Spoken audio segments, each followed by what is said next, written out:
Hello, Scream Demons, and welcome to the Screams from the Basement podcast. This is the scariest horror podcast on this side of the Black Lagoon. Screams from the Basement discusses the best double features the genre has to offer. We also interview the industry's finest that make our screams become nightmares. I am one of your creepy co-hosts of this home run of a podcast. And I'm Sam the Damned, and let's get swinging Play on ball! this special baseball episode because I don't know, Casey, is baseball happening right now? I don't know. Is a baseball a thing right now? Is that why we're doing this? Baseball is a thing. It has been, as this episode drops, opening day just happened the day before this episode drops. So we are right on opening weekend of the Major League Baseball season. Oh, it's not like the end of the season, it's the start of it? Yeah. Jesus March. Christ, is there ever a time that baseball just isn't a thing? December, basically. Oh, okay. I don't know. I don't follow baseball at all. Both of these movies are complete first time watches for me, as I know they are you too, but you were like, let's do baseball horror, and I was like, is there even one baseball horror movie? And you somehow found two. So There are two. and one of them I really, really, really liked, and the other one I have terms like so boring and wet fart and boring and lifeless and bland. Like, my notes are really terrible on one of these. Yeah, so the double feature we're talking about today, it's a baseball double feature, as we're doing here on Screams from the Basement. It's going to be our one and only, boys and girls, because that's it. No more. This is it. There's really not much else in the world of baseball horror movies. I at one point thought of doing Night Swim because Wyatt Russell's character is a baseball player. Oh my god, I totally forgot about that movie. But And yeah, then it gives he him gets magical super baseball powers when he swims in his pool. Yeah. Yeah, and he upstages his like 14-year-old son at his little league practice, and Yep. like, what the fuck? What the fuck is that movie? It's an entertaining movie. So It I is. guess It's go very watch. entertaining. Of the two night movies that we're going to mention on this podcast, I would say Night Swim over Night Game that we're going to talk about. Agreed. But yeah, Sam, this is the opening weekend of Major League Baseball. I've been getting back into baseball. Last season was really like when I was getting back into it. I don't know if you knew this about me. Like as a kid, I was obsessed with baseball. Okay. Okay. Like loved it, played it up until I played it freshman year of high school. It's the last year that I played, but played it every summer. Obsessed with watching it. Would go to games all the time. Collected baseball cards. The whole shebang. Read thing. baseball books all the time as a kid. Baseball movies were like my favorite thing. Lots of baseball movies. Not a lot of baseball horror movies. I feel like I have to ask you, and I'm blanking on the book name, but did you ever read like a middle grade? It was like, I think I read it when I was in like maybe fourth grade. But it was like Haunting on Home Plate, I think was the title of it. Yes, that And it was a sounds so baseball familiar. ghost movie. Yes. Or a ghost book. Yeah. And it was so good. And I remember it actually scaring me. I checked it out from the local library one time. I feel like that Not was like a because I series liked of like baseball. sports books that were like Horror like themed. Goosebumps. Yeah, Goosebumps sports horror. Like Yeah, I do feel like it was part of a series, but I distinctly remember that one. And I remember reading it and getting so scared. This is actually crazy. I read Haunting on Home Plate and got so scared. I stayed up late one night, all the lights were off in my house, and I had to find a way to get up to my room. And I was so scared that I turned the lights off in the living room. I sprinted up the stairs, and halfway up, I tripped and shredded my shin on the stairs and still just kept running. That's it. That's the book. yeah, I remember 100% the cover. that is. Yeah. Yes. And I still have a scar from shredding my shin on the steps running up them away from the dark after reading that book. Not even kidding. There's a big old shiny spot right in the middle of my shin where hair does not grow. Because of Haunting at home because of plate. haunting on home plate. Yeah, yeah. Yep. But Sam, we should adapt haunting at home plate. That's Yeah, well, there's not and enough make it baseball better horror than Night movies. Game. Yeah, there's not enough of them. So when someone else, another podcast of a bunch of horror friends get together and want to do a double feature on baseball horror movies, they can do haunting at home plate instead. Yes, exactly. But Sam, we're talking about today's double feature. It's a baseball double feature. We're talking about 1989's Night Game and 2003's Battlefield Baseball. Yes. Let's jump into both of these, both first-time watches for both of us. We're going to throw the first things first out here for both of these movies. Not the easiest to find. Night Game is on No, Tubi right now, and I at believe least some in the other U.S. in the US, a few other straggler like streaming services, but not on like your Netflix, Prime, HBO, nothing like that. Battlefield Yep. Baseball, you have to find a copy on YouTube Yes. of all places to find it. Link for that is in our Discord chat. So if you want to try to find the Yes. link to Battlefield Baseball, join our Discord. And we've both shared it recently. Yeah, Because you shared it initially when we announced the episode, and I shared it immediately after watching the movie to implore everybody in our Discord to to watch gush that. about it. Yeah. More on that later. But Battlefield Baseball was the one I was the least familiar with going into this. Yeah, So I had no idea about this one at all. I had heard of Night Game for a while because I had heard the two big things were Roy Scheider stars in a baseball slasher movie.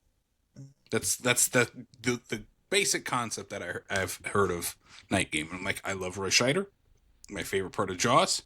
I love Yep. baseball movies. Has to be a home run. It's not. Instead, it's like a soft dribble to third and gets him out at first. Maybe a strikeout for Sam. Oh, like, I don't know. We'll talk about We'll it. talk We'll about it. We're going to talk about it right now. Let's jump into it. I know you want to. I know you want to get it out there. So we're talking Yeah. first Night Game, 1989, directed by Peter Masterson, written by Spencer Eastman and Anthony Palmer. The movie stars Roy Scheider as Lieutenant Mike Seaver. Who is Lieutenant Mike Seaver? He is a former minor league baseball player turned Chief Brody Detective. from Jaws. Also stars Karen Young as Roxy Bennett, who is Mike's new fiance. Fun fact about Karen Young, also from the Jaws franchise. Starred in Jaws 4, The Revenge, as Chief Brody's daughter-in-law. Hey, you know what? That makes sense because their relationship in this is creepy as fuck. It sure is. Lane Smith stars as Lamar Whitney, who is Coach Riley in the Mighty Ducks, if you remember That's him right. as Coach Riley, the collar popping evil coach of the Yep, Mighty Ducks. And then Paul Gleason as Sheriff Kyle Broussard. Sam, what is Night Game? Well, Night Game tells the tender story of a police detective and his young fiancée, who is apparently the daughter of an ex-girlfriend. I got that right? Like, If not they say that ex-girlfriend, high school classmate at the very least. yeah, it's, yeah. Anyways, whenever the Houston Astros win a home game, it appears that young blonde women are getting slaughtered by a hook. And so Sheriff Brody is on the case in this lackluster thriller about kind of baseball and kind of slashers, but not really about either of those things because we're too busy planning a fucking wedding. That's Night Game. Night Game. Yeah, so this movie is, in many ways, a police procedural serial killer movie set to the backdrop of a serial killer killing people off in terms of the Astros winning baseball games. It doesn't, unlike something like New Year's Evil, where that's the whole conceit of that movie too, of every time it's midnight on each of the time zones, someone gets killed off. A very similar concept, kind of all in one night thing. Right. This one doesn't really like mix those two concepts together very Well, because first things first, we don't know the baseball player at all. And I think that's maybe my No. biggest problem with the movie, is that we follow this baseball player, what it was, Sal Barreto, who's Yeah. like the star pitcher for the Houston Astros. But he's not a character. He's not a character, and he's not a real Like, baseball player either. He's not a real baseball player. no. And I saw on like IMDb that it was like an amalgamation of two players, and I'm like, how? Is it just the name? Because like he's not a character. There's no characteristics that you could possibly No. be like, oh, they got that from that player. Like he's in it for like one scene at the very end, and it's Yeah, like maybe the we worst show him scene in the pitching movie. in the opening. It's Houston Astros versus the San Francisco Giants at the Astrodome. They shot a bunch of movies in the Astrodome, like 80s, 90s sports movies. That's where you went, was the Astrodome, because there's a cover over it and you don't have to worry about the weather. Yep. Um, and yeah, he's not really a character. And I wish, like, at some point, our Chief Brody, Mike Seaver, I'm just going to probably call him Chief Brody. It's the same Yeah, character. I know. Chief Brody should have met him, right? In this investigation. Maybe figured that part out of it. Like there's a connection between his pitching yeah. days and the murders. They don't meet until the end of the movie. Yeah, and he thanks him, even though presumably he's never seen him before. It's a weird movie because, like, Yeah. you have a really lackluster opening kill that sets the vibe of every kill going forward. Yeah, they're all Like, the same.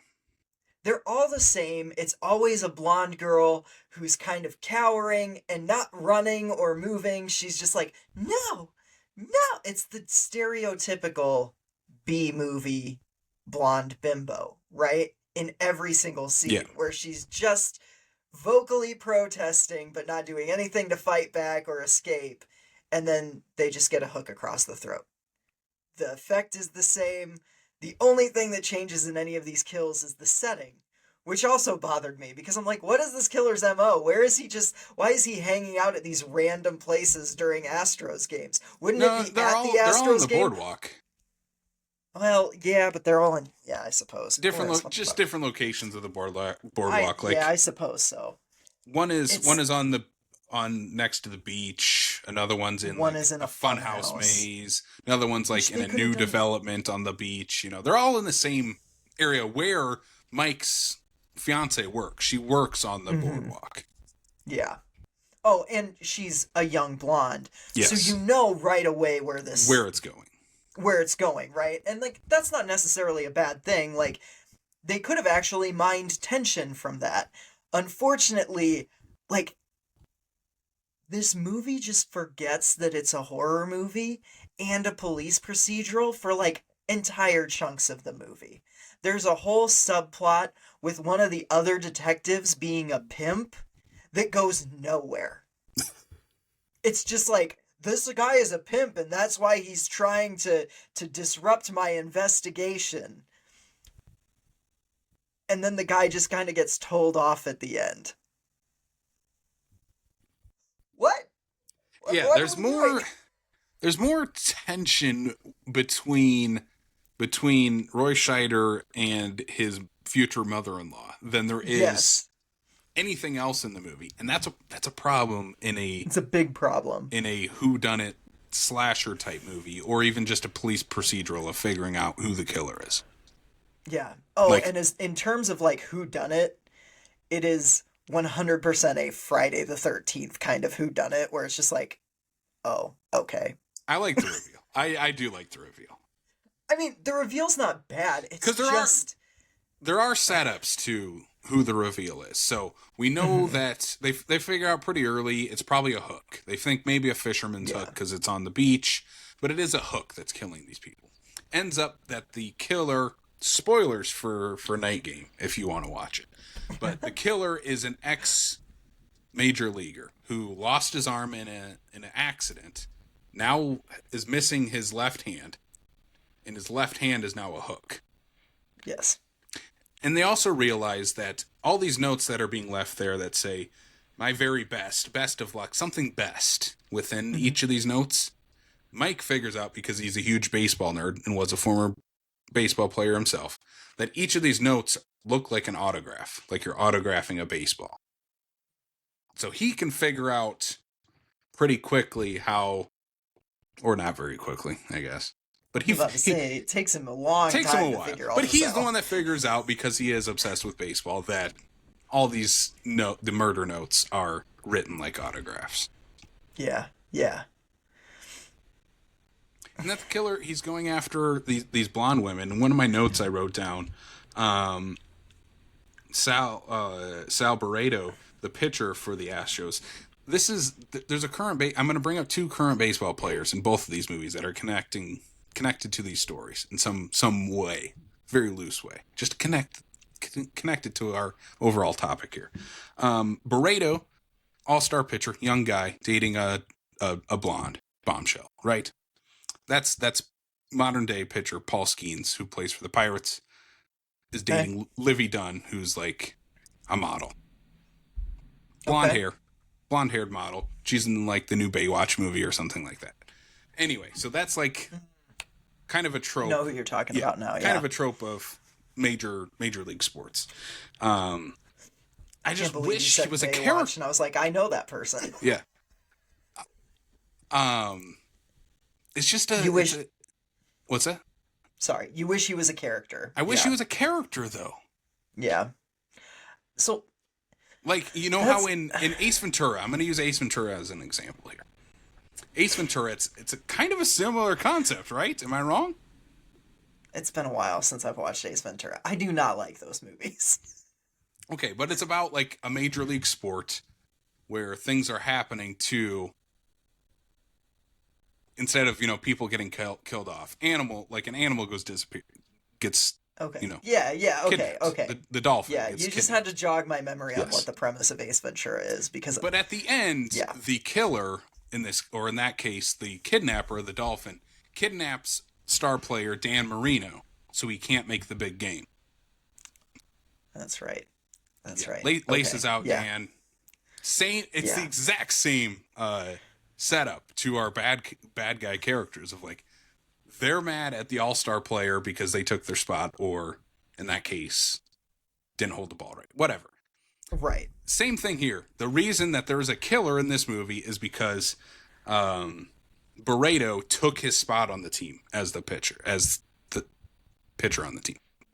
Mm-hmm. And that's the reason why this guy is now killing blonde bombshells, because he wants to sort of like live out a fantasy. I don't know.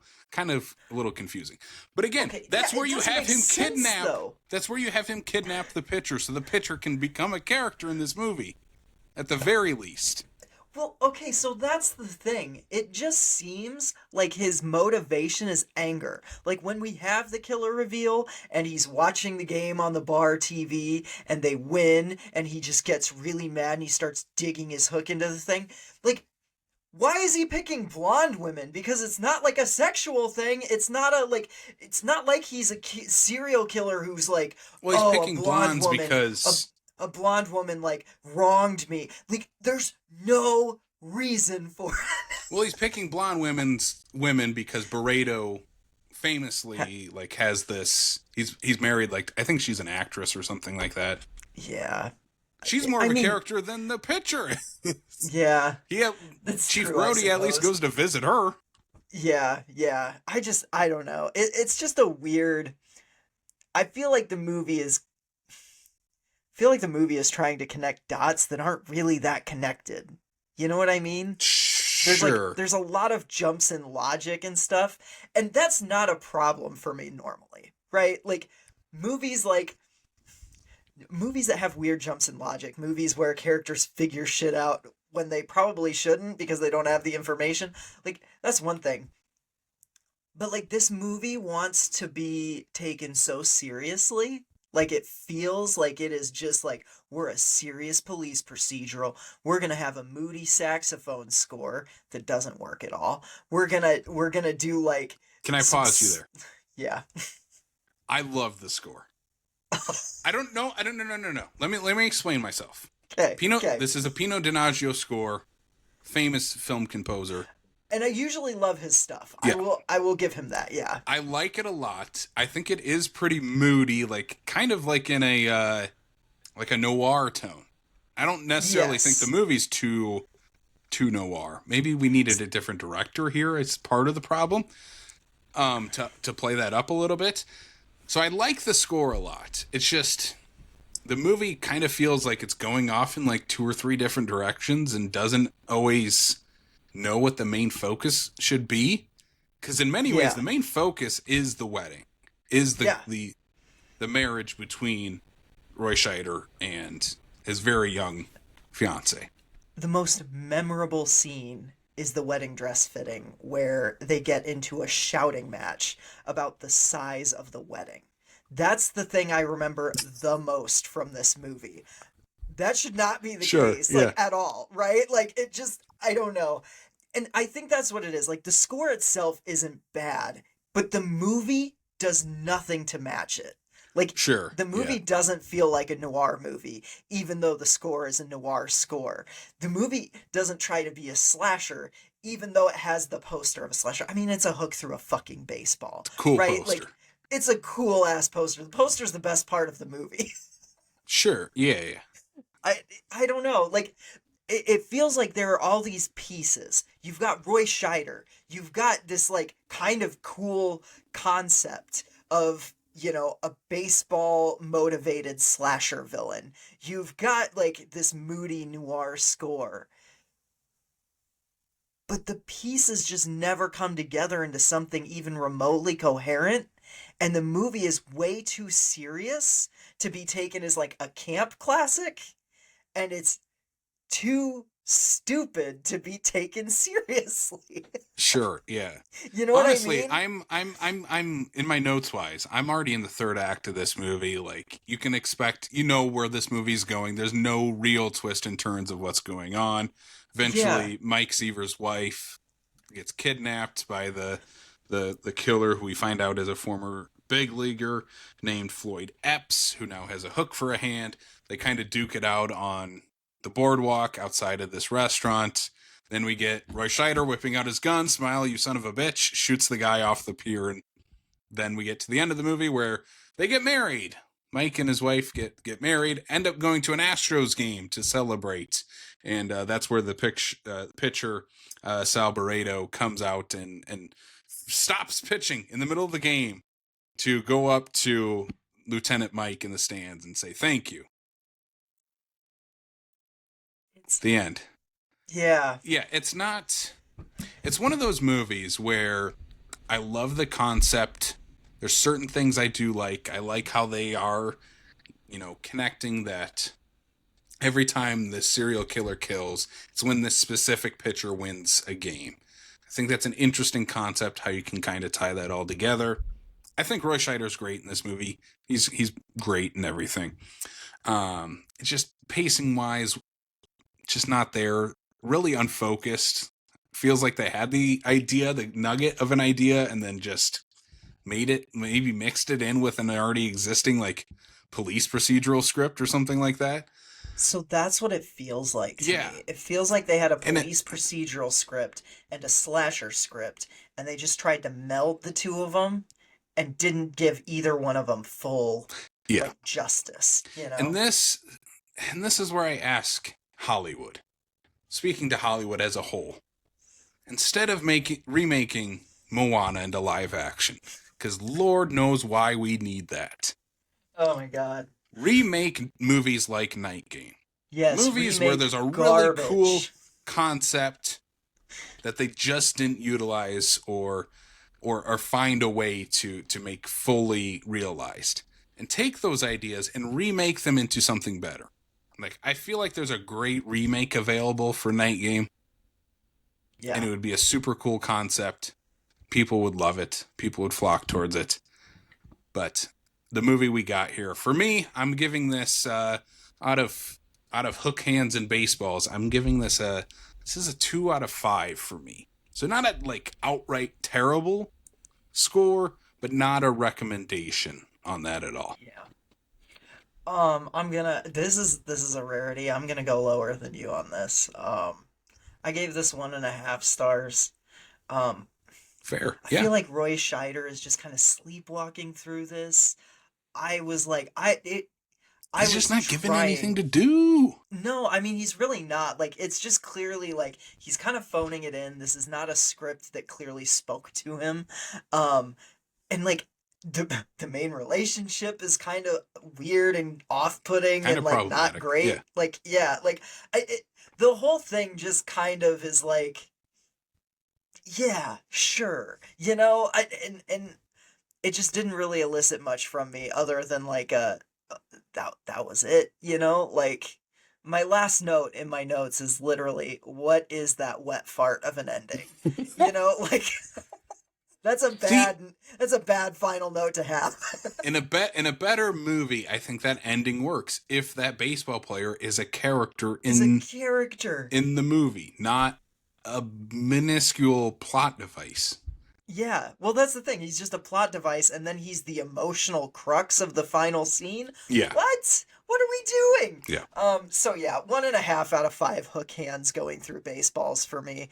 I don't recommend this, but I know there are people that are gonna hear that and be like, oh, I have to check this out. You really don't, but I know you will anyways, Yeah. so enjoy, I guess. Yeah, out of the endless amount of baseball movies you could watch, including the next one, which we will Yes. both recommend. This is not. I would not put this up there with like The Sandlot or Field of Dreams or Moneyball or something like that. No.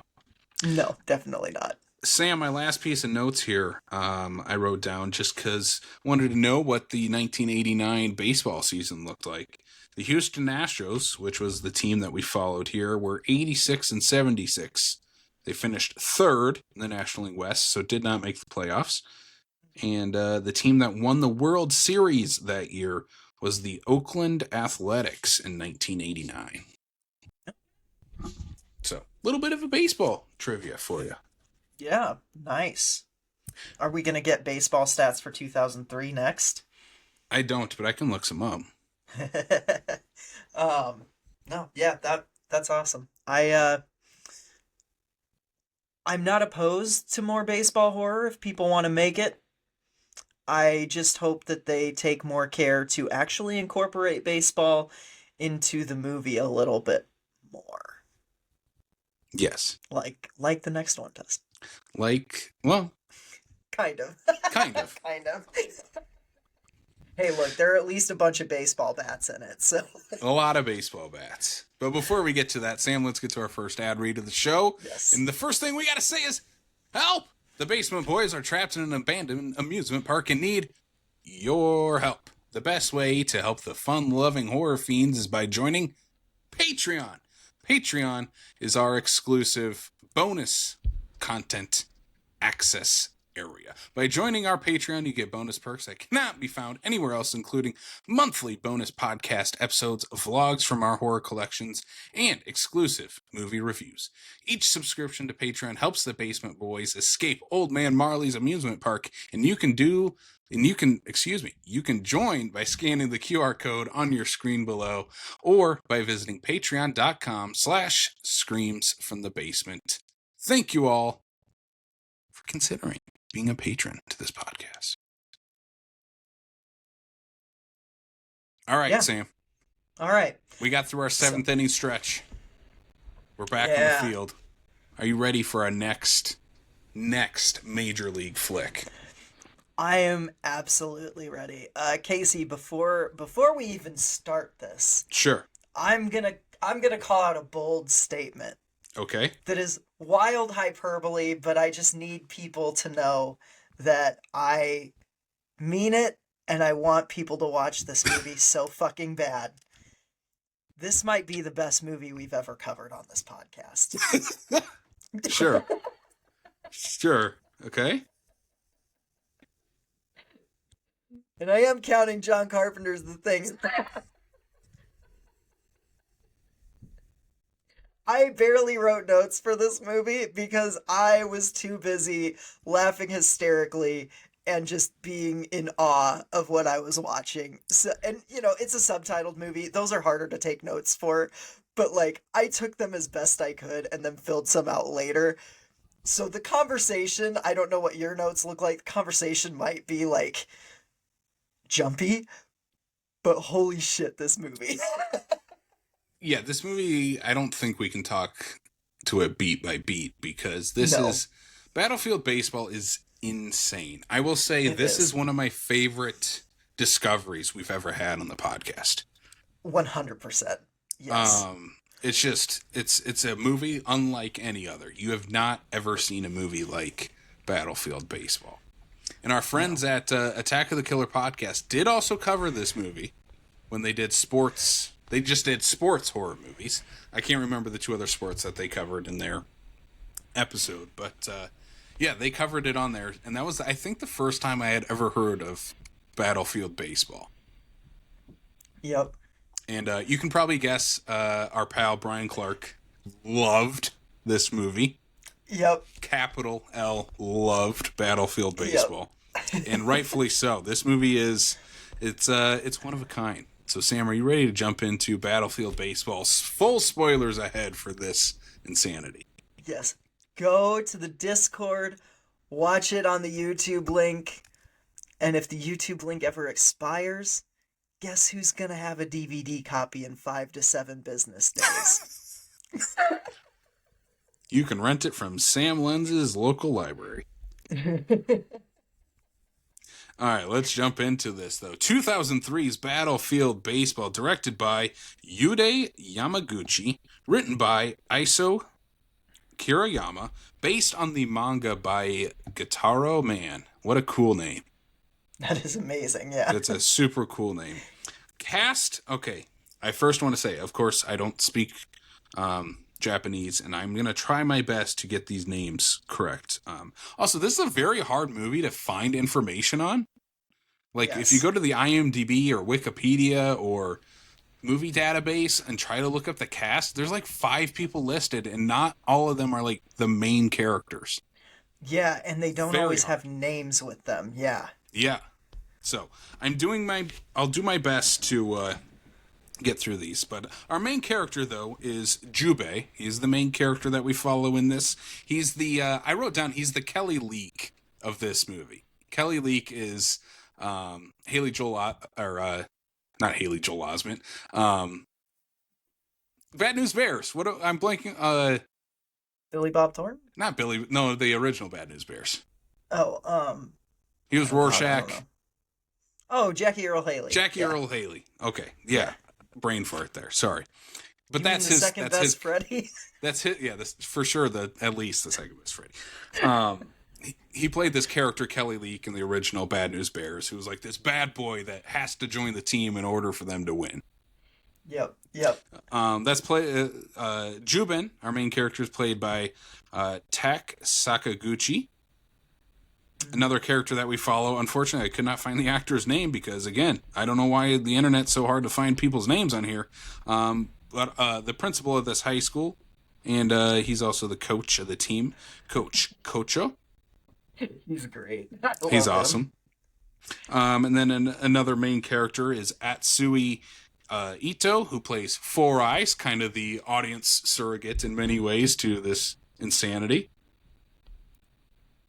At least one version of Gorilla, who is like the star player for the Sadeo High School, the team that we follow.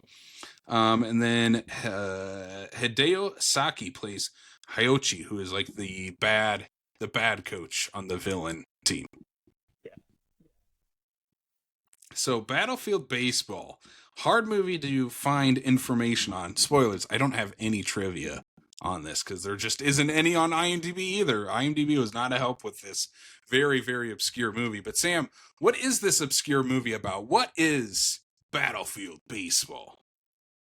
Well, a high school principal slash coach is still having recurring nightmares about his past encounter with the Guido High baseball team of blue-faced zombies who kill people during baseball games with complete legal immunity.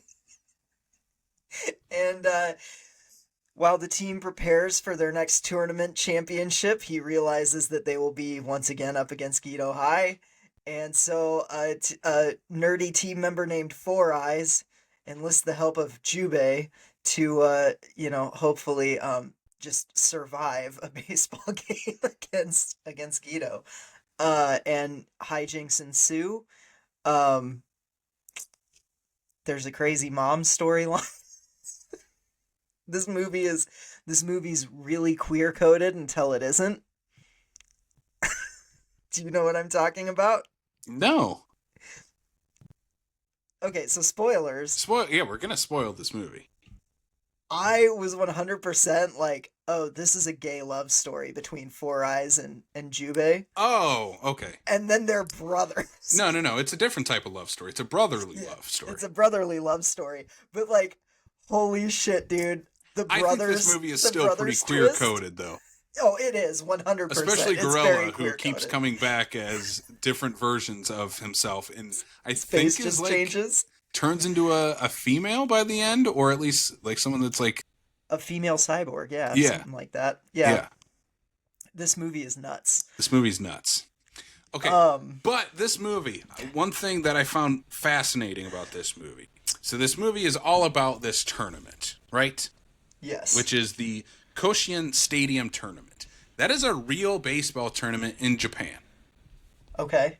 That like high schoolers play. Baseball is huge in Japan. Like maybe bigger than it is here.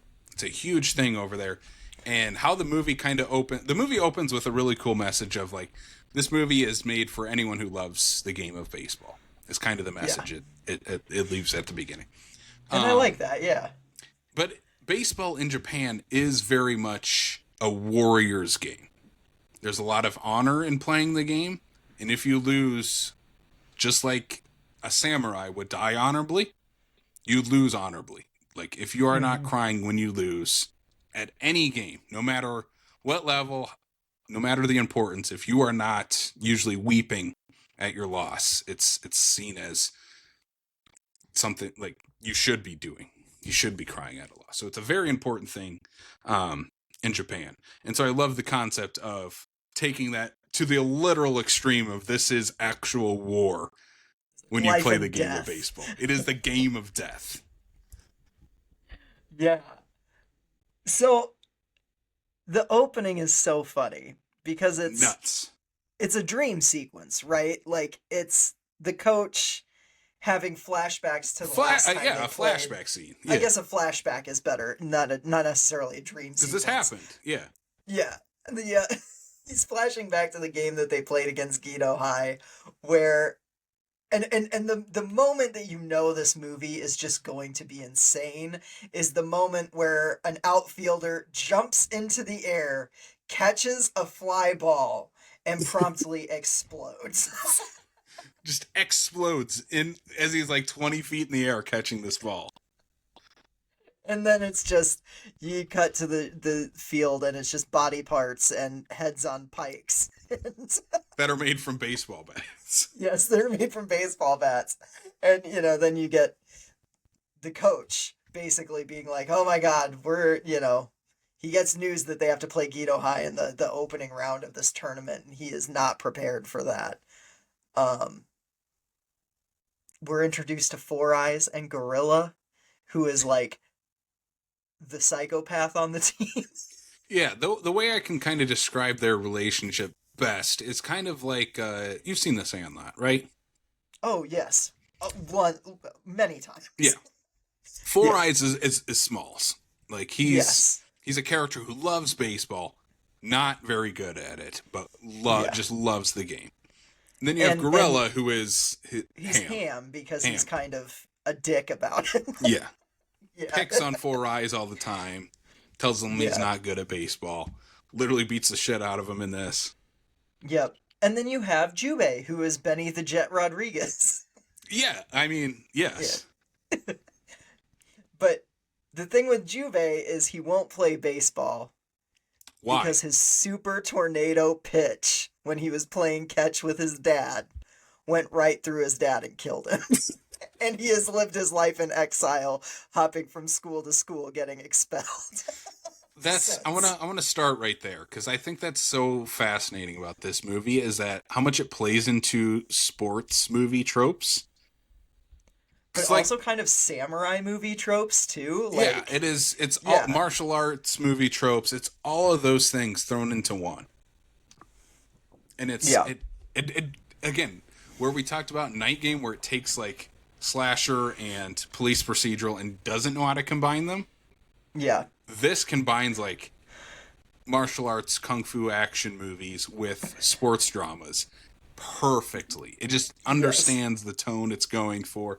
You can clearly tell this is based on a manga. Like, I could see an anime Oh yeah. version of this. I would love to watch an anime version of Battlefield Baseball.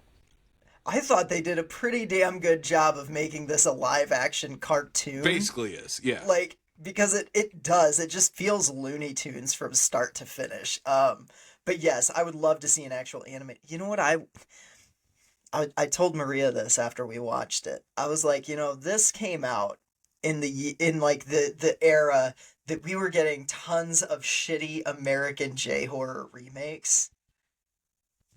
I want to bring that era back and make a shitty American remake of No, don't. Battlefield No, Baseball. no, no, no, no, no, no. Let's let someone make an anime like 8 episode, and it's the Tournament of Death. Yes, yes. But also I want to make my terrible version of this. Where Timothy Chalamet plays Oh Jobe. no, not him. Not him. No, we'd have to get someone cool. I'm blanking. I don't think any of the actors these days are cool, I guess. What's his name from Send Help? Oh, Dylan O'Brien. Yeah, Dylan he'd be O'Brien. funny. Or yeah, Jacob Elordi. Yeah, yeah. Sure, Could do. sure. Yeah. Anyway, back to the movie. Anyways. Yeah, we end up with Four Eyes, who kind of like Smalls has to go get the baseball that Gorilla like knocks way out of the park, and it ends up in Yeah. dropouts territory, is what they call it. This is where the school dropouts apparently hang out, right next to the school, and they're Yeah. all I mean, like that makes sense. badass martial artists, and they're beating up Four Eyes until Jubei shows up and Because he's whips trying out. to take a nap Yeah, he's while trying to take a hanging nap upside down down, from like rafters. like a vampire. Yeah. Um. Yeah, and they play. What did they call it? They aren't playing baseball. They're fighting They're baseball, fighting baseball. and it's the like dropout getting ready to like take a swing at him, and Jubei has to like run at him, and then he dodges the swing in some kind of way. Um, really fun, really stylized and over the top, obviously. I love wire work in these kinds of movies, and this Yeah. has some great stuff. Says a lot of great like people getting like dragged across the ground via wires, Yes, they get kicked, and yeah, they just go like, yeah, flying. I love it.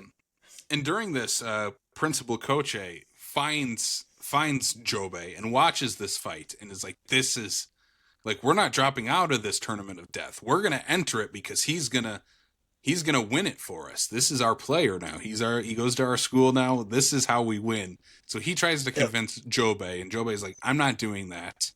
And we get like this like sunset where like Jobe's like next to a bridge, and it's kind of like this emotional, like he's pondering what he should do with his life. And Four Eyes comes up and convinces him, "Hey, we're not that dissimilar. Like, you're really good at baseball. I'm not, but we both love the game."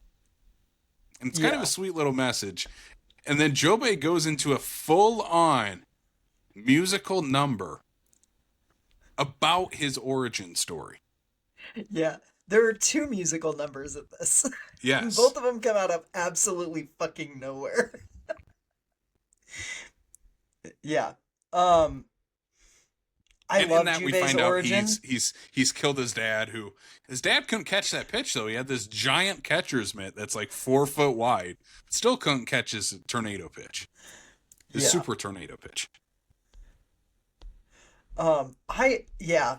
The super tornado pitch is a funny idea. My one thing is I wish he would use it in the final game. That is what okay, spoilers, I didn't give this 5 stars. I think I Yeah. would have if he pulled that out because it's set up as the thing that's gonna win them the game.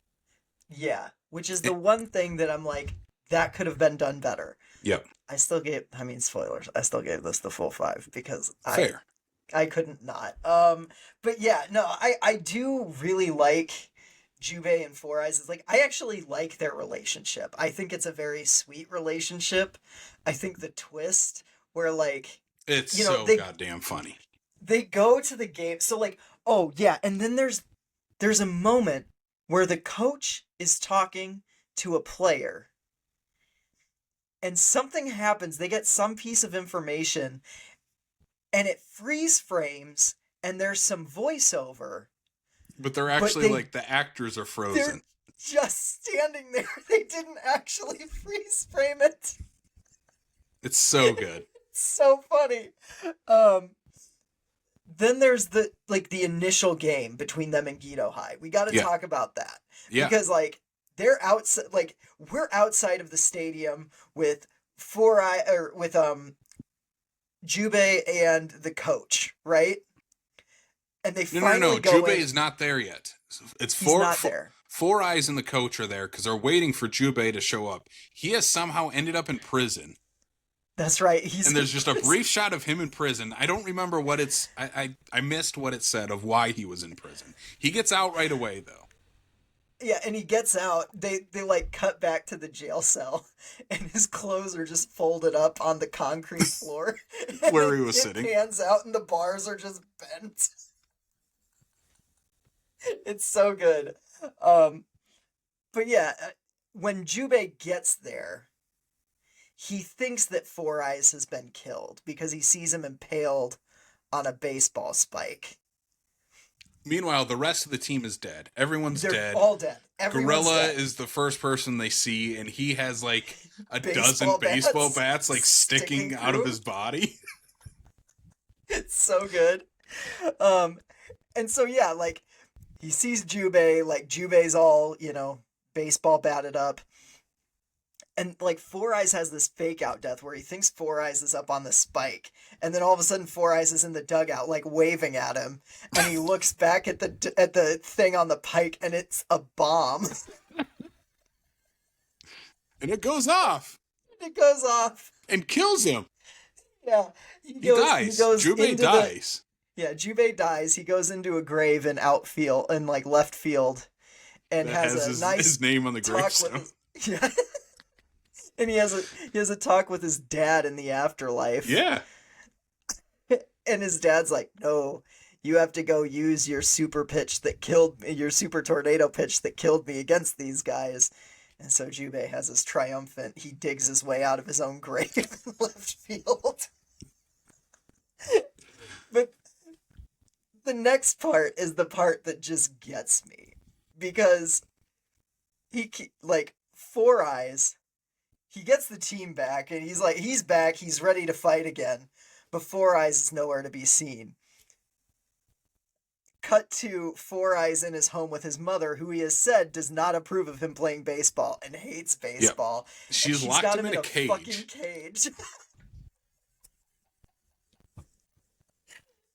And Jubei comes in and is like, and they have a whole kung fu action sequence between Four Eyes' mom and Jubei, and they're going at it, and they reach a standstill, and Jubei goes, "Well, why do you hate baseball so much?" And the mom starts telling a story about how she had a son who killed her husband with a pitch and ran away and has never been seen again. And he's like, "That happened to me." And he looks over and he pulls up this picture, this family picture. And it looks exactly like all of them from like right now. And it's Jubei's dad and Jubei with Four Eyes and Four Eyes' mom. And that's where they all realize, oh, this is our son that went missing like maybe 3 years ago. Because they're in high school. And he said he killed his dad in junior high. Yep. Like, they didn't recognize him, nothing like that. It's so funny. It's such nonsense. It doesn't make any sense, but like that's the tone the movie's going for, And I love it. And then we get to our finale, and we got to talk about all of the team members that join that are reborn. The Sato team. Yeah. Yeah. So we have they get 9 players. They end up getting 9 players on the team. And it's Jubei, Four Eyes. Coach ends up putting a suit on, Yep. a suit, uniform on. One of the coaches comes back. So, like, the Yep. assistant coach who had died in that first game comes Yep. back as a cyborg. Gorilla comes back also as a Robo cyborg. Gorilla. Four Eyes' mom shows up to play. Yep. One of the cheerleaders Yes. decides to play. Yep. And her and Gorilla have like a love story that's kind of going on It's the really side good. too. Yeah. Who else am I missing here? Oh, and then Bancho, who is this player we've not talked about yet. We got to talk about Bancho for a second. Oh, Bancho's the one that keeps getting the face. So like, Bancho his face is the always guy different. that Jubei beat up, the dropout, the Yeah. beginning of the movie, that gets reincarnated like 2 minutes after he beats him up. Yeah. And joins the team. He's like, you've earned my respect. I want to play on the team with you guys. Gets killed in that first, battle to the death. Baseball game. Yeah. And is reincarnated once again here in the third act as, I think it's a female character, at least, like, has, like, feminine qualities, maybe just younger qualities, like a younger version of the character. But yeah, that character just keeps getting reincarnated as the movie goes on. It's so funny. Yep. And so yeah, they do I mean, the final battle is just wild. And by the end of it, everybody except for Jubei and the coach of the evil blue-faced zombie team. Yeah, the Gato team is they're the only ones left standing.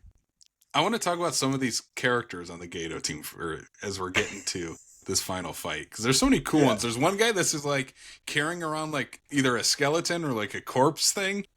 Yeah. Kind of like in the beginning of Texas Chainsaw Massacre 2, where Leatherface has Nubbin's body. Yes.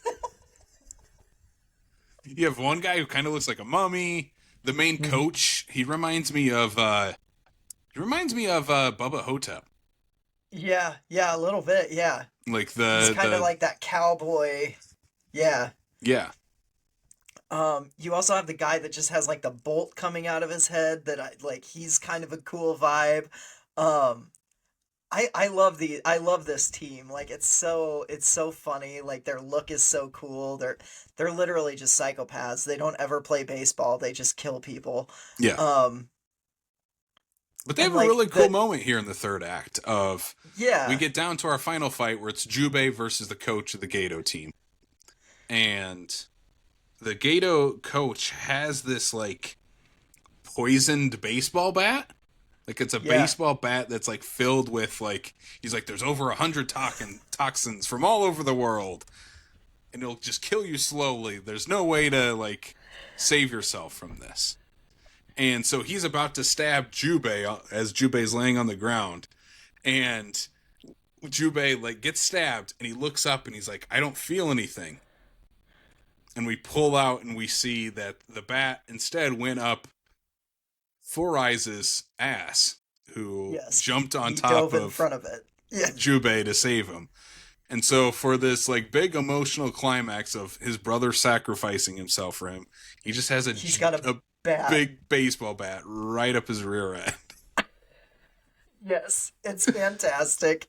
It's so good. Like, and Jubei has this like moment where he's just like, no, that's not what baseball's about. You have to love your team and respect your team, and it's it's the power of friendship that wins a game. And the coach has a change of heart. Yeah. And he's like, yeah, you're right. And like all the players do too. They're like, we were outcasts. Like nobody wanted us. Like even though the coach treated us like shit, we felt like a communal aspect because we were on a team. Yeah. And so they like the team gets Jubei to not to stand down, to not kill their coach, and everything looks like it's gonna be happy. And then that douchebag zombie one, like the mummified one, comes in with like freaking AK-47s and starts shooting everyone. It's everybody. The crowd that just shows up for this moment, like everyone on both teams. Like the umpire's small children get gunned down. And he's like sobbing over his children's dead bodies, and it's such a weird, like, where the fuck did this come from? I love the umpire character. Oh, he's great because he's he's just a great. pushover. He's Yeah, such a pushover. He's like, yeah, this is the rules of the game. I can't help yeah. it. I can't do anything. They're just gonna kill people. Yeah. um, no, and it's so funny because I thought that's how the movie was gonna end. I thought it was just gonna end with like Oh, like everybody dead. a downer ending. Like I would not put it past a Japanese movie from 2003 to just be like, and everybody died the end, Yeah. right? Like that just seems like the insane kind of thing that you would get from an international film at this point in time. But it gets better because Jubei starts crying and one of his tears hits the dirt on the field and magically brings everybody back to life. Through the love of the game, he brings them back to life. Of the game. He this is where the super tornado should have came in. Instead of throwing a super tornado pitch at the mummy bad guy on the other team, he instead just punches him, but he literally punches him out of his skin, so it's just a skeleton there. It's just a skeleton left standing as his skin, and like all his uniform and stuff go flying back. Yeah, it's pretty fantastic. But the ending, huge spoilers. If you want to watch this movie, if you're in on this weird insanity we've been talking about for the last 20 minutes or so, go watch this movie, because I do not want to spoil this specifically for you. The actual ending of it, because I was sitting there like, what? So the whole time, throughout this movie, there is a narration. It's kind of explaining the story, what is Battlefield Baseball, a little bit about Jubin and stuff. And there's also been a drunk in the stands the entire time. There's been one fan watching every single game, just a drunk alcoholic with his to get killed. Yeah, with his dog, watching people getting killed. And it's revealed that, everyone lives happily ever after because of the love of the game, except for this drunk alcoholic who kills him, drinks three like minutes too early, right? Yeah. Is that what they say? Yeah.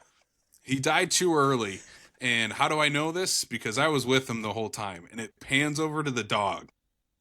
And it turns out this entire time, the narrator narrating the story of Battlefield Baseball was this drunk alcoholic's dog. Yep. And that's the end. That's the end. Credits. Like, I don't know what else there is to say, Casey. This movie blew my fucking mind, dude. Yeah. Like, it throws the rule book out the fucking window just to be the most insane ride that you've ever been on. And I love it for committing to that. I don't know. This is a 5 out of 5 for me. There's no notes. Like, I cannot stop thinking about this movie. It is one of my new all-time favorites instantly. I love it. I love it so much. If you have not seen it and you are still listening to this, turn this fucking episode off and go watch it. Yeah. Sam, Casey, so you're thoughts? giving this how many super tornado pitches out of 5? I'm giving this 6 out of 5 super tornado pitches. I loved this movie. Like, so much. So much. What about you, Casey? What are your final thoughts and ratings? I had no idea what to expect with this movie. I really, really didn't. And tonally right away what you're getting into within the first 2 minutes of this movie. Yeah. And it still goes on all these twists and turns you are not expecting. And by the end, I was sitting there like, the dog was the narrator the whole time? This is nuts. It's insane. But also, like, it's not just insanity for insanity's sake. It's all, like, there's some great character stuff in here. Mm-hmm. There's a great, like, subversion of classic sports movie tropes, classic kung fu tropes, all in this weird game of death baseball movie. And again, this is like Moneyball for kung fu movie weirdos. Like, one of my favorite lines from any movie is, it's hard not to be romantic about baseball, from Moneyball. Mhm. And that's like the message of Battlefield Baseball. It's hard not to be romantic about baseball. Well, people Yep. are dying playing this this weird game, and bats are going through people, and families are being reunited, and super tornadoes are killing dads with 4-foot catcher's mitts. Like, this movie is just all sorts of insanity. I give it 4 out of 5 super tornado pitches. The only pieces of trivia I have here are, the first one's not a piece of trivia. All I wrote down was Shohei Ohtani could never with Jube's tornado pitch. He just couldn't. He couldn't stand up. Shohei is like the player of this generation. Nah, it's Jube. Yep. But the only other piece of trivia I found out was after we watched this movie, there is a pseudo sequel to Battlefield Baseball Yeah. called I Dead need to Ball. watch it. And it's about the same character, Jubin. Don't know much about what it is. I think, like, I read like this plot synopsis, like he's in prison. And I'm like, is this like what happens like when he's in prison in that little sequence in this movie, or he ends up in prison after the events of Battlefield Baseball? I don't know how it's fully connected. I don't think it's based on the manga, the same manga. But Yeah, again, I don't not a know. whole lot Yeah. on that movie either on IMDb either.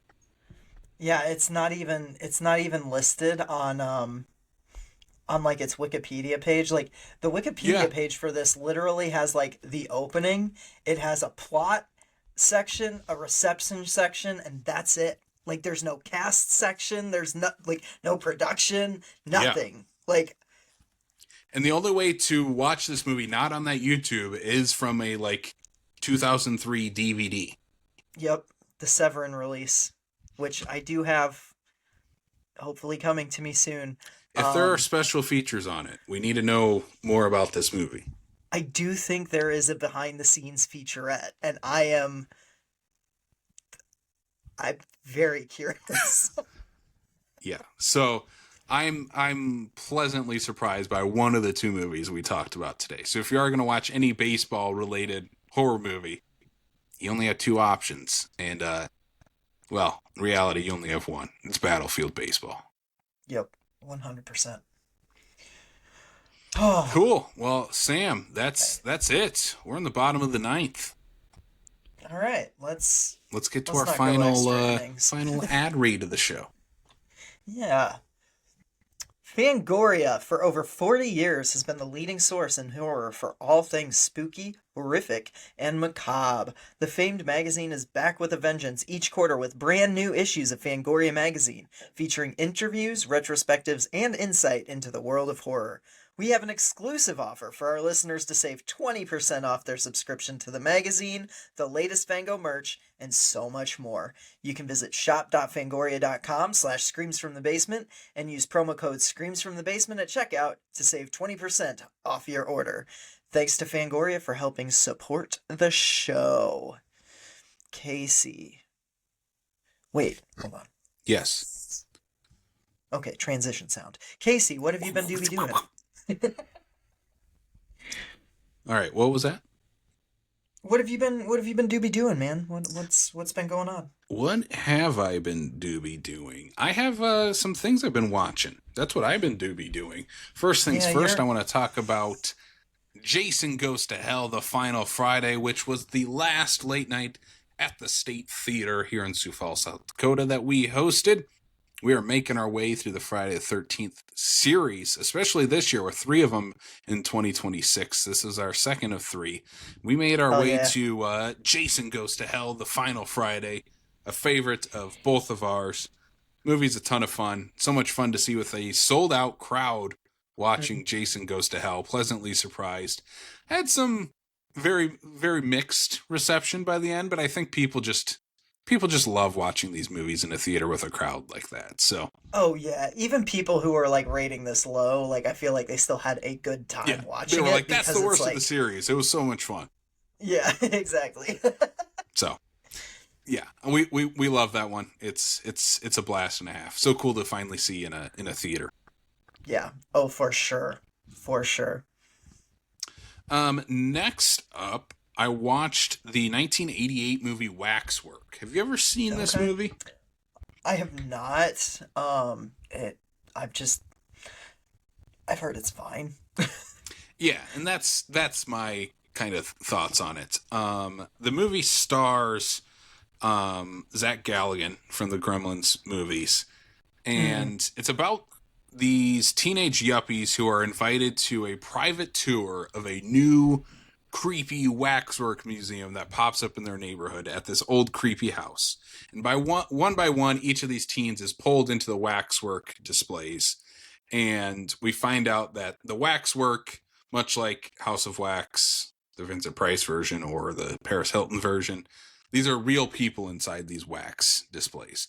And it's because people have been pulled into these wax displays and like reenact all these like historical things that have happened. So it includes like werewolves and vampires and zombies and mummies and torture and romance and all these things that you kind of find in a waxwork museum. The movie's fine though. Like it doesn't do a great job of like connecting all of those things together. Doesn't help that all the characters are these like really rich Hollywood teenagers that are just not likable. yeah, Like it's more fun when you have some like the outsiders like Monster Squad doing fun things with all these monsters. yeah, Instead of like you're following like these rich people that you're supposed to root for, and by the end you're like, I don't care if they die or not. Throw them in the waxwork. yeah, yeah. Yeah, I get that. it's worth a watch once because I mean that poster's iconic. There's some cool stuff going on. It's like very like creep show coded, I would say. Okay, okay. Kind of like I like different that. vignettes. Yeah, Yeah, it's worth a watch, but I gave it like a 2 out of 5. I wouldn't watch it again if that makes sense. yeah. That's fair. Rewatch the first Scary Movie because we do have a new Scary Movie coming out.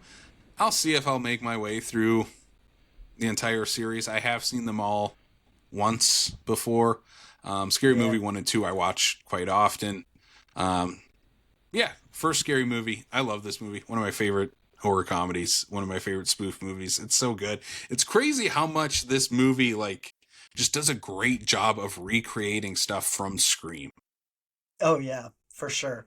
Like Like, this one is my favorite of the series, and I yeah, think it's because it's a little bit more straightforward. Like we have a focus on what we're spoofing. yeah. And they don't just tackle Scream, like they do tackle other horror movies from Yeah, the Scream and era. I Know What You Did Last Summer are the two big ones, but it's like Yeah, I Know What You Did Last Summer is more so the setup to why Scream is happening versus like right. someone killed Sydney's mom, you know?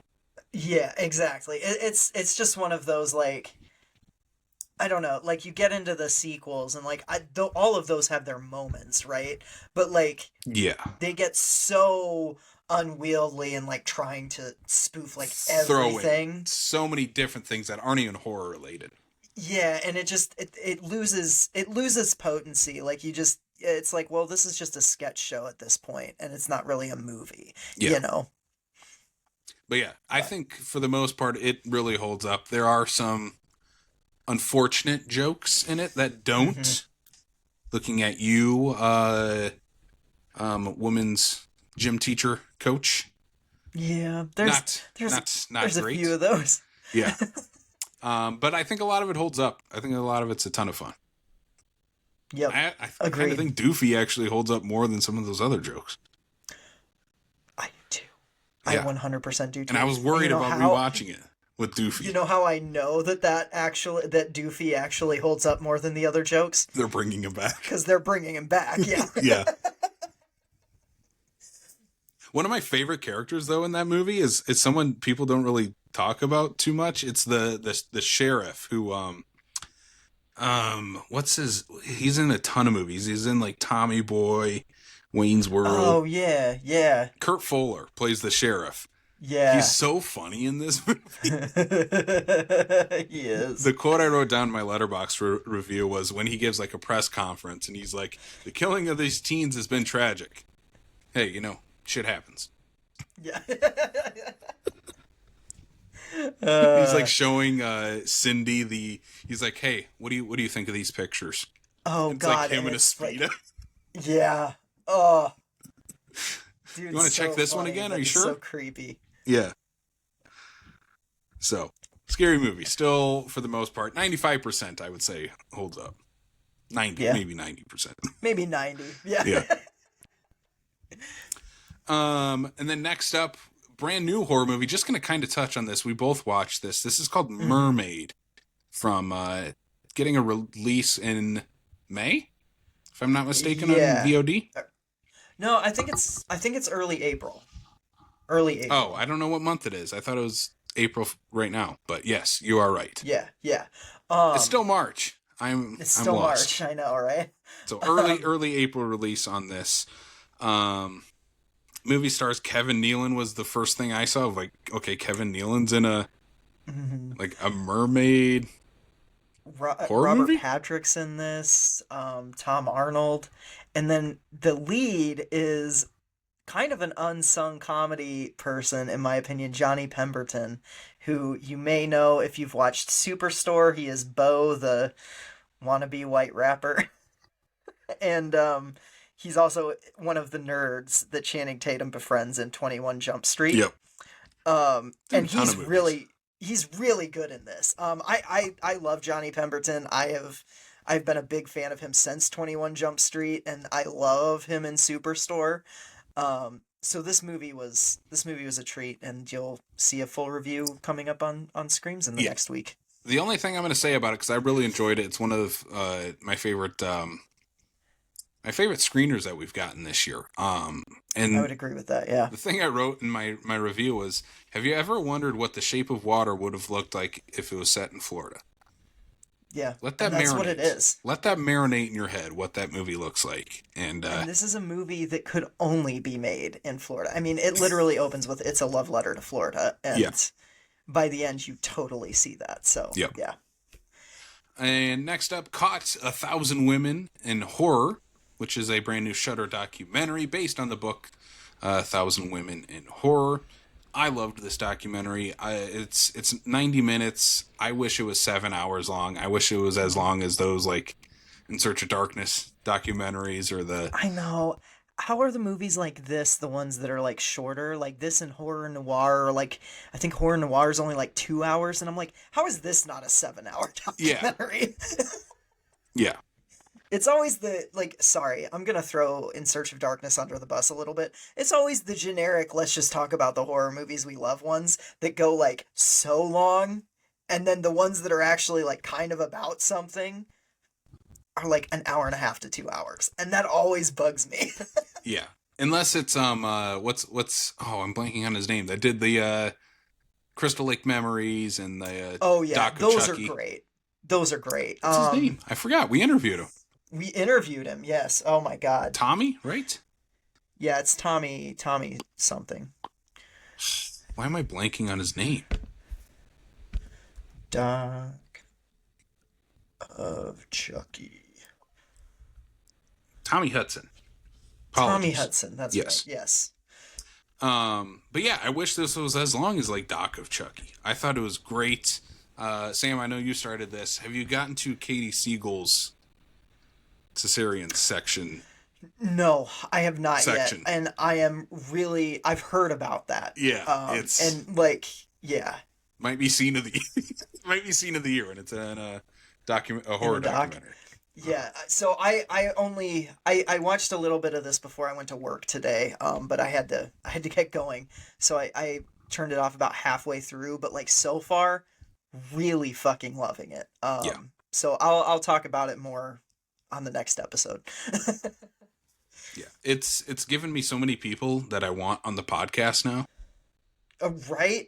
There are a lot of people that I'm like, wow, you have great insights into this stuff, and like I'm already even the stuff that, I was like writing down movies that I hadn't seen, but also I was like noting movies that I'm like, ooh, I'm gonna rewatch them with that read in mind, because that's fascinating, Praise for Black Christmas 2022, right? 2019 actually. 2019, that was pre-pandemic. Oh my gosh. Pre-pandemic, yeah. Oh, I know. I love that movie. Yeah. It's good. It's so good. I want to throw two names out here that if they're listening, or if people who know them are listening, I would love them on the show. Akila Cooper. Yes, She's amazing. absolutely. She's Um, great. and Jen Wexler. Both of them. Would Yes. love them on the podcast. Please, if you are listening, anyone knows them, send them our way. We would love to talk to them. Yeah. We will be covering Jen Wexler on the pod in December, just so you know. Okay.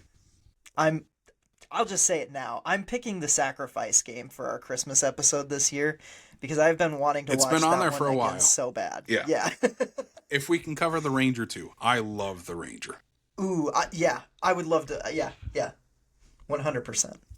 All right, next one. Before we're I got a couple more here. Some new releases that I watched.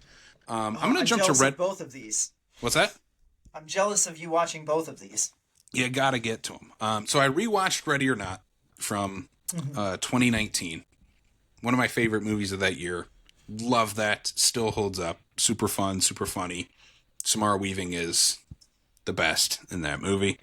Then made it to the theaters to watch Ready or Not 2. Here I come with the returning Samara Weaving and the brand new sister to the series, Catherine Newton, which I had forgot. In the first movie, Samara Weaving's Grace mentions that she's like from a foster system.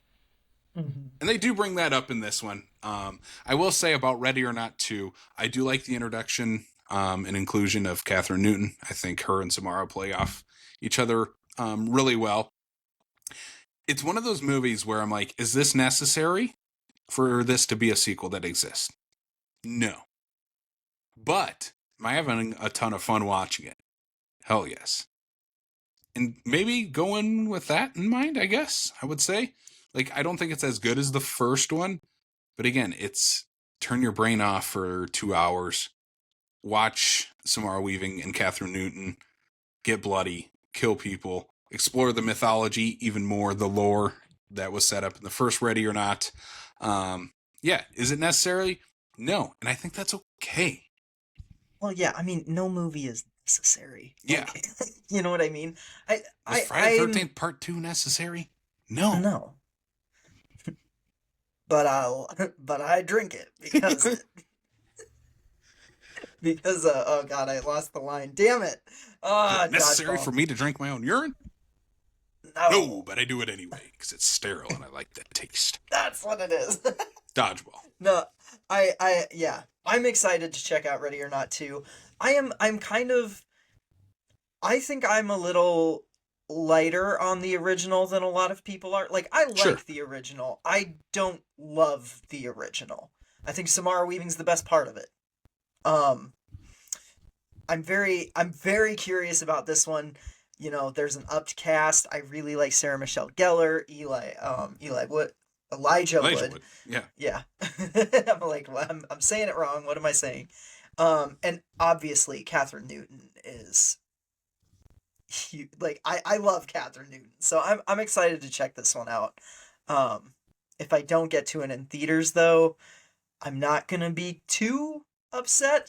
The next one you're talking about, I will be upset if I don't get to see it on the big screen, and it's kind of looking more and more like I'm not going to get to. No. You need to find a way to get to this in the theater. I know. And the movie I'm talking about is Undertone. Brand new horror film from A24 from writer-director Ian Tucson, who this is his first feature film. He's done a bunch of shorts on YouTube. And this movie is about paranormal podcasters, specifically this female paranormal podcaster who gets sent this story, like, of this couple who record themselves at night because the wife starts talking in her sleep and the husband is trying to figure out what's going on. So they get sent like 10 different recordings from different nights. And each recording you start to develop something new about what they're unraveling from this couple that sent these recordings in. Meanwhile, the female podcaster also is taking care of her mother, who is on her deathbed, literally on her deathbed, just days away from passing away. Doesn't eat, can't bathe herself, is barely breathing at this point. This movie is just an all-out assault on your audio senses. Like sound is such a big part of this movie. And looking up the budget of this movie is like a quarter or a $500,000. Oh wow, So that's not a very, lot at very all. small budgets. Looks Yeah. wonderful. But again, a lot of it is someone sitting in a room recording a podcast like we are doing now. This is not Hmm. cinematic. But the movie makes it cinematic. Every time the character puts on her noise canceling headphones, it just cuts out all audio. It's just silent. So you're sitting there with her in silence while she's recording a podcast with like one lamp in the background. Who records like completely in the darkness? You crazy person. No wonder I mean, scary shit happens to you. before. No wonder scary shit would happen to you then. Yeah. Yeah. This movie, I immediately after watching it, I was like, I need the podcast version of this movie where I just sit and listen to this movie. Because that would terrify me. I've not been unnerved like this in the theaters in a very, very, very long time. Right now, this is my favorite. I think this is my favorite movie of the year. Okay, nice. Yeah, it's one that I am going to make the deepest efforts Yeah. to make it to And I am on the big curious how screen. well it's going to work at home. And you might have to, it might be like a host situation where you have to watch it with headphones With on. my headphones. Well, the nice thing too is if I don't catch it in theaters, I have access to a big screen Yeah. whenever I want it. So that might just be one that, oh God, but I'd have to go when the theater's closed. And I tell you what, when you're alone in that theater, it's scary as shit. Yeah, that's I- probably yeah. not the best movie to watch by yourself in a theater. I'm Empty probably theater. gonna do it though at some point, and I'm probably gonna like, have to bring a change of underwear. Yeah. Sam needs new shorts. Another dodgeball reference. Oh my God. Yeah. So Undertone. Yeah. Don't be surprised when that ends up in at least my top 10 of the year. Yeah. Oh man, I'm so excited to watch it. So excited. And the guy who directed it, Ian, is doing the next Paranormal Activity movie. Oh really? Okay. Nice. Well, that's good. We need another actually scary Paranormal Activity soon. They've been kind of in the dump since 3. I like Next to Kin a lot. I'll be fair and say I have not seen Next of Kin yet, so But before that, I will yes, check I that out. 100% agree. 3, between 3 and, what was it, Fifth Dimension or whatever the frick that one was? Yeah, there was like Fifth Dimension. Ghost Dimension, There was the Ghost marked, Dimension.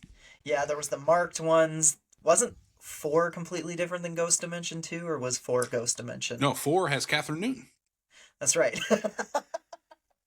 Oh my God! And the 4 is the one with the Xbox Connect. Yes. Marked ones is like the, I think it's set in Mexico.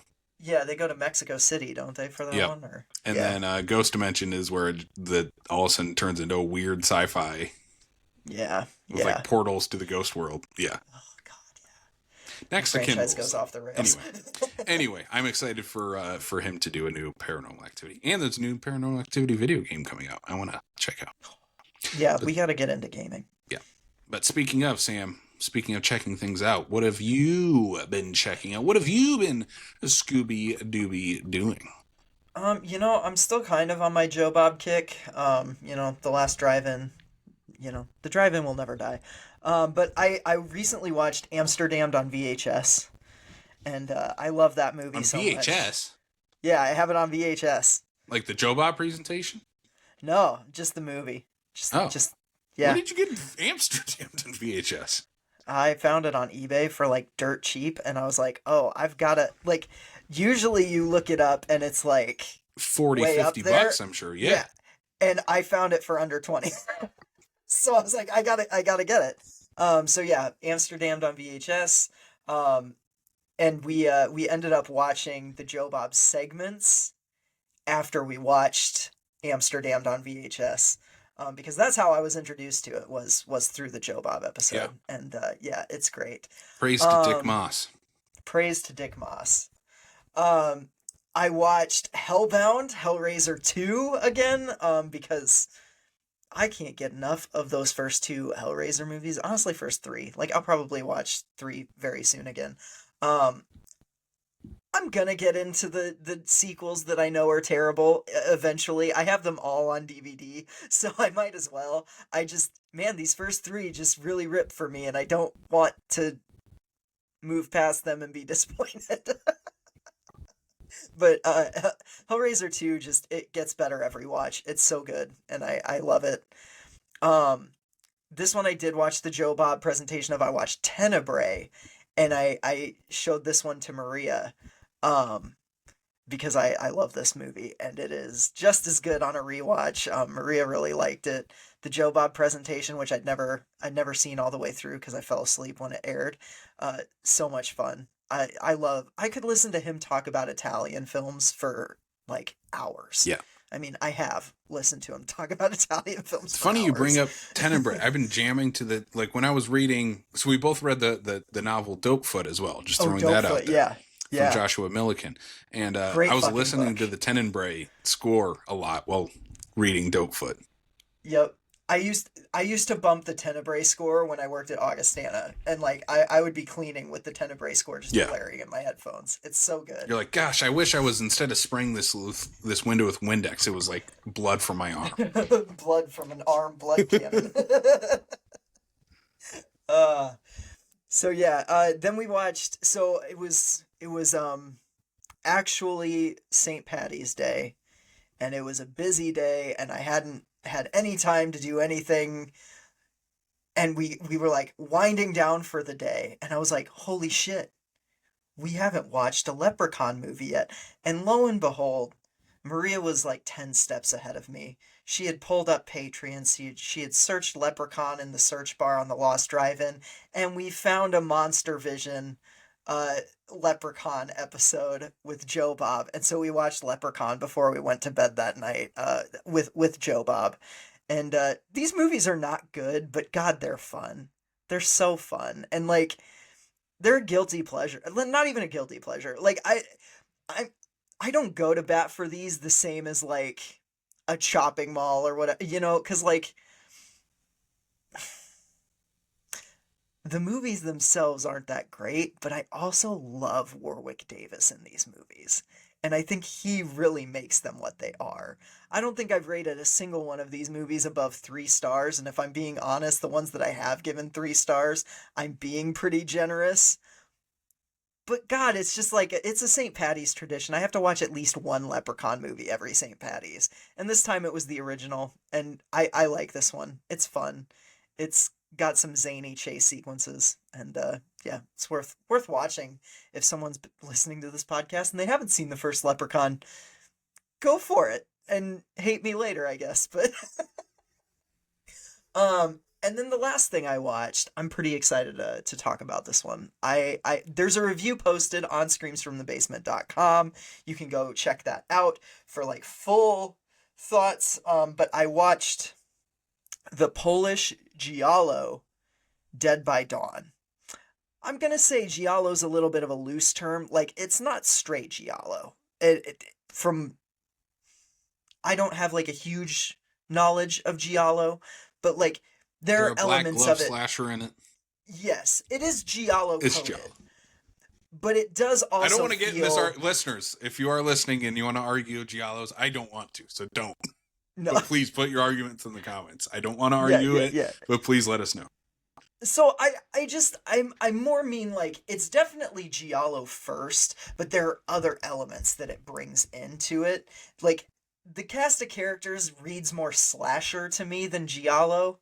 Which I know is a weird thing, but like, once you see this movie, you might get what I mean by that.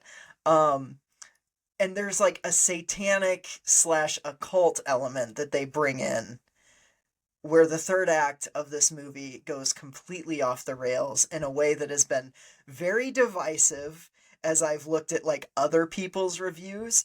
Mine definitely skewed more positive because I ended that movie with like a dropped jaw and like, what the fuck. I really liked this. It's practical gore. It's very clearly indebted to like Fulci and Bava and Argento, and there are like on the nose homages and that kind of stuff. But like, horror filmmakers have been homaging and paying tribute to things for decades. And like, we're going to start calling it unoriginal now? I don't think so. I really loved this movie. I thought it was a ton of fun. And it is out on VOD right now. So if you're looking for something very weird, that has a third act that might alienate you, I suppose, given what I've read online from people who are not me. Check it out. Check it out. I really liked it. I thought it was cool. The killer mask, fucking awesome. It's literally just a mass of eyeballs. It's disturbing as shit, and I love it. I just, yeah. Yeah. Dead by Dawn kind of fucks. So, thoroughly enjoyed it. Polish Giallo. Polish giallo. So, yeah, we did it. That's it. Sam, we did it. Yeah, We made it out of extra innings. It's game over, man. Game over. Game over. And Battlefield Baseball won it. And Battlefield Baseball for sure won the game of death on this episode. Sam, if people want to check us out and where we are online, where can they do so? Well, if you like this podcast and you want more, make sure you subscribe on Apple, Spotify, and YouTube. If you like that video component, leave us a 5-star rating, leave us a like, leave us a comment or a review. Just let us know that you're enjoying the show. Help boost us in the algorithm just a little bit. Who else is covering Battlefield Baseball on a podcast? Right? No one's covering Battlefield Baseball.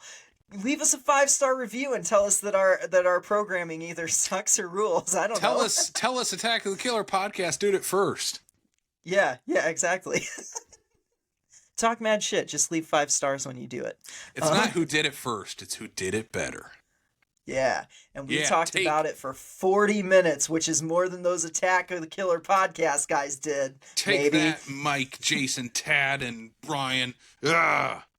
Also, Mike, Jason, Tad, and Brian, if you're listening to this and you play my voicemail on the next episode, I'm apologizing in advance. No, you don't need to apologize. They're our rivals. We're going to meet them on the game of Battlefield Baseball one day. Yeah, that's right. I'm going to super tornado pitch you into oblivion. Yeah. So if you want more shenanigans like this, you can also follow us on Facebook, Instagram, Threads, Blue Sky, and TikTok. We're always posting about episodes, so you never miss one of those. All of our events coming up, including our Screams by Night Halfway to Halloween convention, which is April 25th. Yes, I got it right. Yes. At the Social from 11 to 5. That's going to be a ton of fun. And there's a screening the night before at the State Theater of Sorority Babes at the Slimeball Bolorama. With Brink Stevens and Michelle Bauer in attendance, we're hosting a post-screening Q&A afterwards. There is a meet and greet before, and this is a wild movie that Casey and I are both really pumped to bring to the state, especially with these two in attendance. It's going to be a blast, so please come hang out and enjoy both of those events with us. See the full moon logo on the big screen for maybe the one and only time at the Sioux Falls State Theater. Yep, probably the one and only time, but we never know. We never know. Do you know who's your co-host here?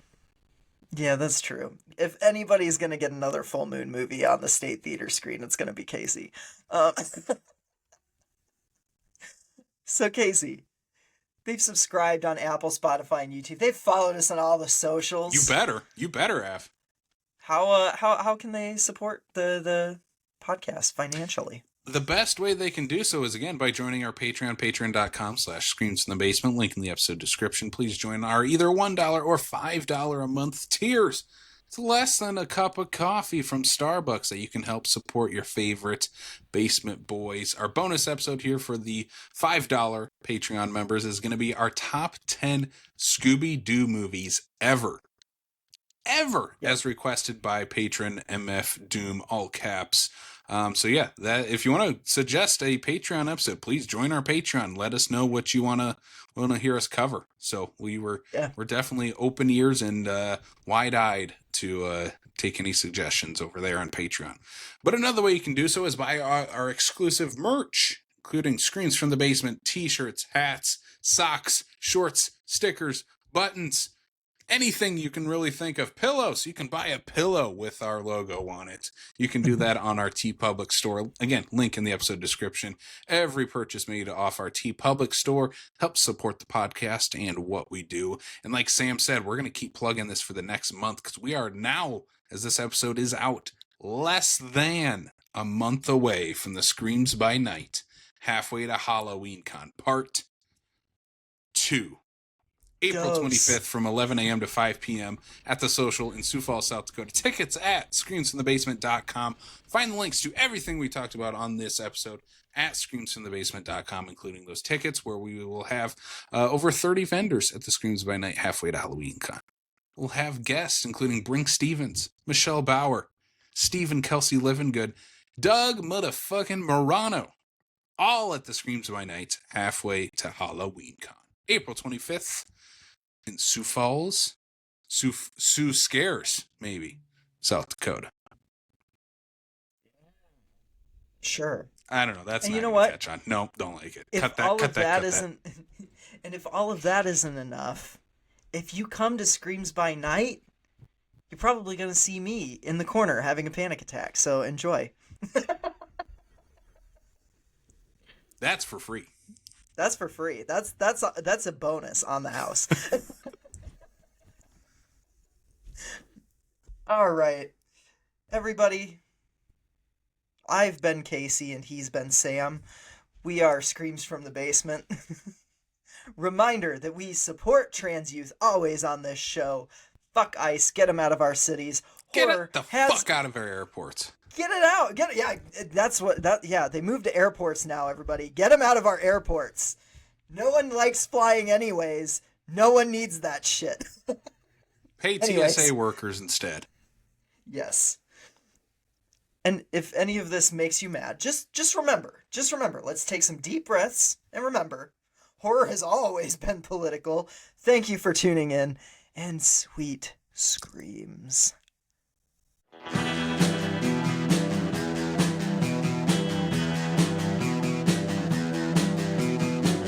You're listening to the Prescribed Films Podcast Network, home to hundreds of hours of free podcast entertainment. The shows on this network all have a common goal, providing you with the best discussions about movies and other forms of entertainment media. The PFPN hopes to fill your earholes with audio joy. Visit our website with links to all the other amazing shows at www.thepfpn.com. Thanks for listening.